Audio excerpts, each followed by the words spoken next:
What's up, Unbroken Nation? Hello, my friends. I'm Michael Unbroken, host of the Think Unbroken podcast and founder of ThinkUnbroken.com. And I'm honored to be your trauma coach and mentor because I believe that everyone is capable of getting unstuck, cultivating self-love, and becoming the hero of their own story.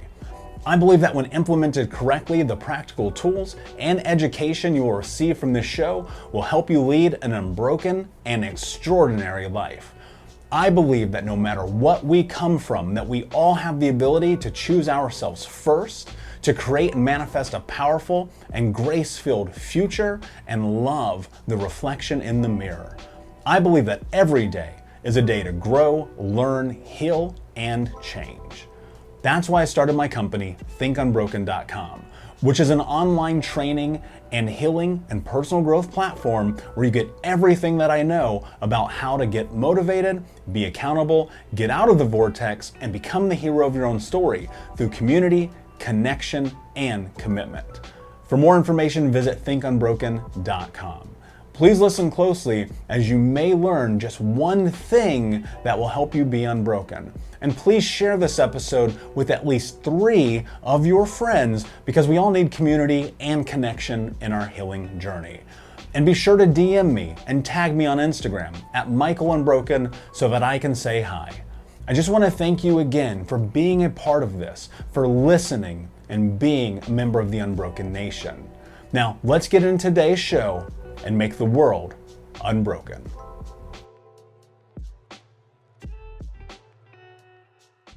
This is your brain on trauma.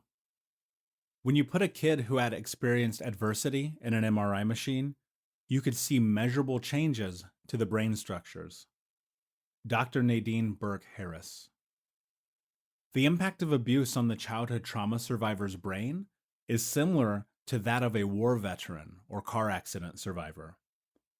When we are still in the developmental stages of youth, our brains are the most susceptible to the implications of trauma and abuse.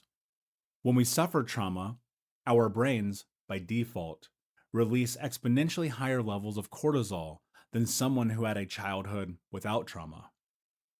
The human brain is a hyper-complicated machine that is constantly working to regulate and understand situations by protecting us from impending death or disaster.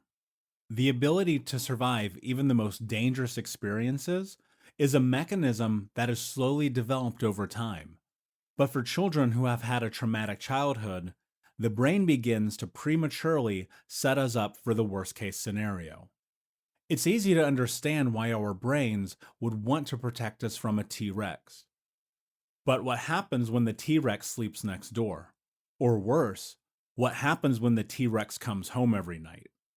When faced with a T-Rex, you are immediately left with a choice to run, freeze, or fight for your life. These are all natural responses due to cortisol being pumped through your body during dangerous events. Cortisol release is a natural response that occurs in our hippocampus and triggers the sympathetic nervous system, which in turn prepares the body for incoming danger and puts you into a fight, flight, or freeze state. This mechanism is critical to human survival. However, when that same mechanism is stuck in the on position, it leads to dire consequences that affect both the brain and body. When introduced to cortisol, the body becomes hyperactive and focused on survival. This means that all non-essential functions shut down. The result includes emptying bowels without warning, shuffling blood to the extremities in preparation for battle, and shifting the brain to its most animalistic state, which can cause tunnel vision, confusion, or feeling lost. Growing up in a cortisol state can lead to a litany of developmental issues, both physical and mental. A child who is raised in a safe and loving environment will rarely, if ever, be subject to the impact of fight, flight, or freeze, or FFF. Children who are raised in a state of trauma have brains that are bathed in cortisol, and due to the compounding nature of abuse and neglect, that mechanism never completely turns off as it should because the danger is never quite gone. There are ways to mitigate the effect of cortisol in the brain, and we will explore those in later chapters. The impact of this continued state of trauma can lead to developmental issues and affect a child's ability to learn and to adapt to appropriate social norms and behaviors, including empathy, sympathy, and understanding the difference between right and wrong. The very idea of self is stripped and replaced with dissociative behavior and physical health symptoms. Some of the lasting effects of trauma can be seen, but most cannot. Hey, Unbroken Nation, a quick pause in today's episode to tell you about the brand new Think Unbroken app. That's right, I just released a brand new app in the App Store that you can take the first course in the Think Unbroken curriculum, The 5 Keys to Healing Trauma. It's a 7-day course for free.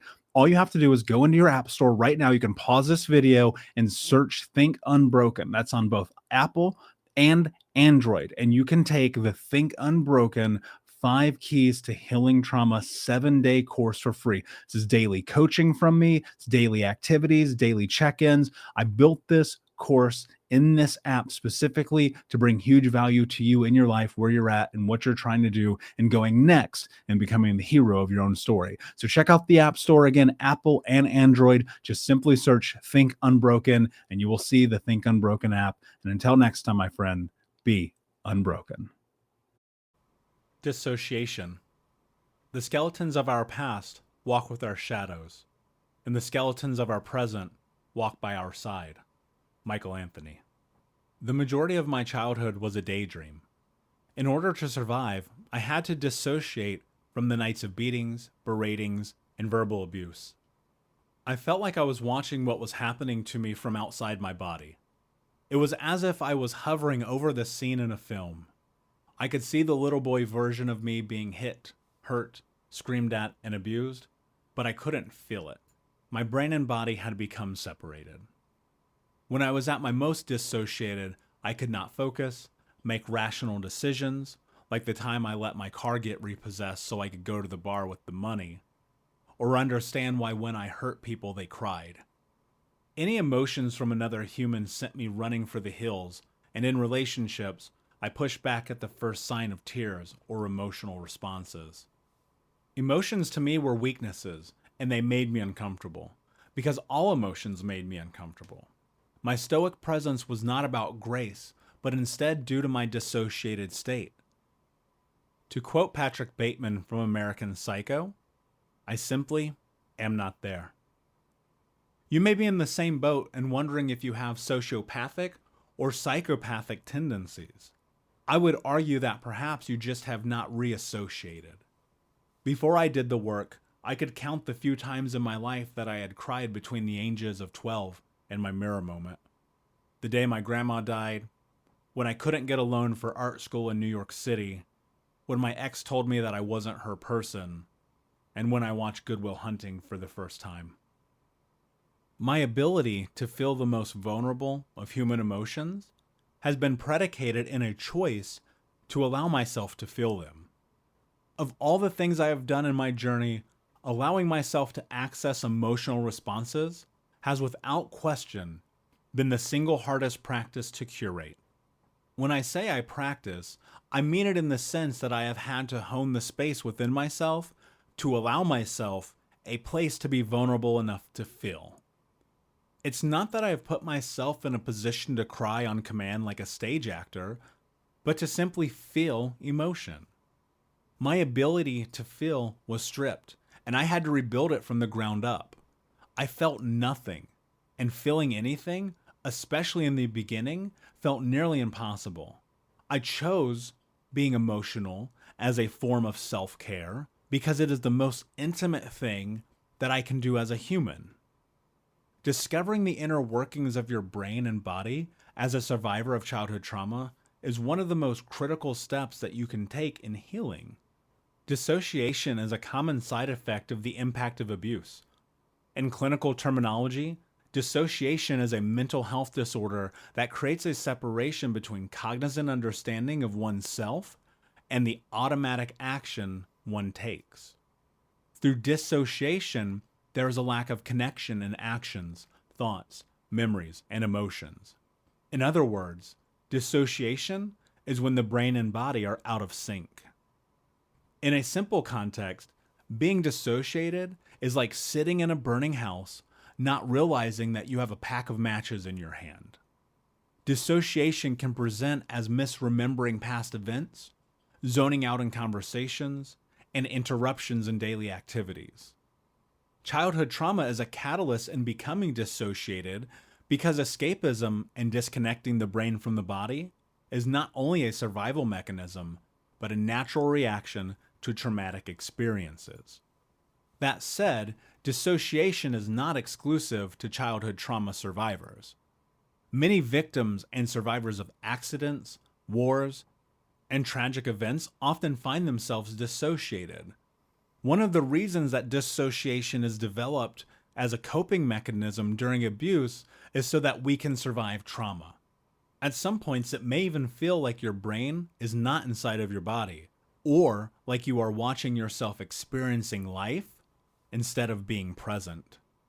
These are some of the signs of being dissociated: inability to remember specific events, blank spots of time in memories, a feeling of separation from yourself, spacing out and daydreaming, getting lost in active conversations, sudden changes in mental and emotional reactions, lying for no reason, being unaware of actions, having out-of-body experiences.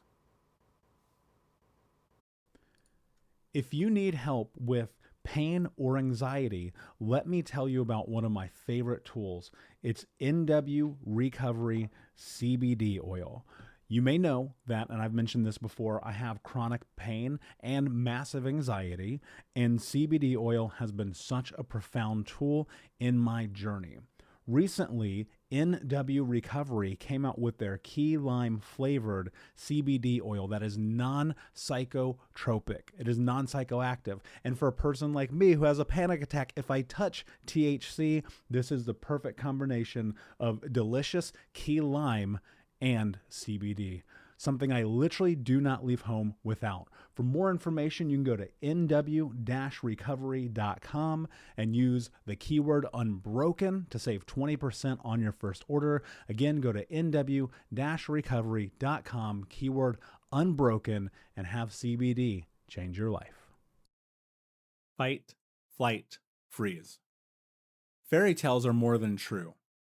Not because they tell us that dragons exist, but because they tell us that dragons can be beaten.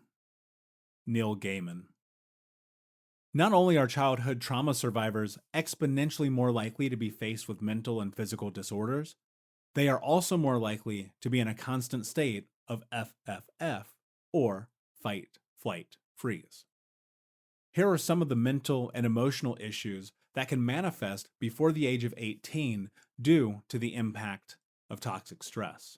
Developmental disorders like ADHD, anxiety, depression, bipolar, and multiple personalities, failing grades, problems staying on task, detachment, negative self-thoughts, inability to dictate wants, needs, and interests, sleep issues like night terrors, fighting with peers, disruptive behavior, attention-seeking, violence against peers and or animals, violent unexpected outbursts, dissociative behavior, lack of self-worth, and blind spots in memory or amnesia. In adolescence, addiction begins to present itself in the forms of smoking, drinking, sex, porn, shopping, stealing, hoarding, and drug use. There are also a myriad of physical ailments that will begin to manifest as a result of trauma. Here are some of the physical manifestations of trauma in children: bedwetting, impulsive behaviors, asthma and allergies, overeating, unexplained illnesses, migraines, chronic flu, sinus and ear infections, hair loss, skin disorders like eczema, gastrointestinal disorders like Crohn's disease, colitis, and irritable bowel syndrome, self-harm like picking skin, biting nails, pulling eyelashes, cutting, and burning or branding, and suicide.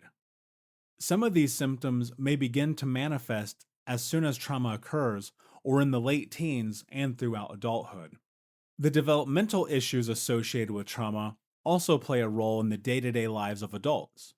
Have you ever been startled by a loud noise, find that throughout the day it's hard to breathe, or the memory of your father slamming the living room door after a night of drinking plays on repeat in your head? What happens to you when you are faced with nonviolent confrontation?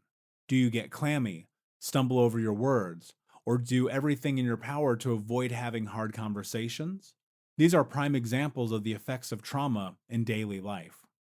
Fight, flight, and freeze mechanisms are triggered by our sympathetic nervous system, or SNS.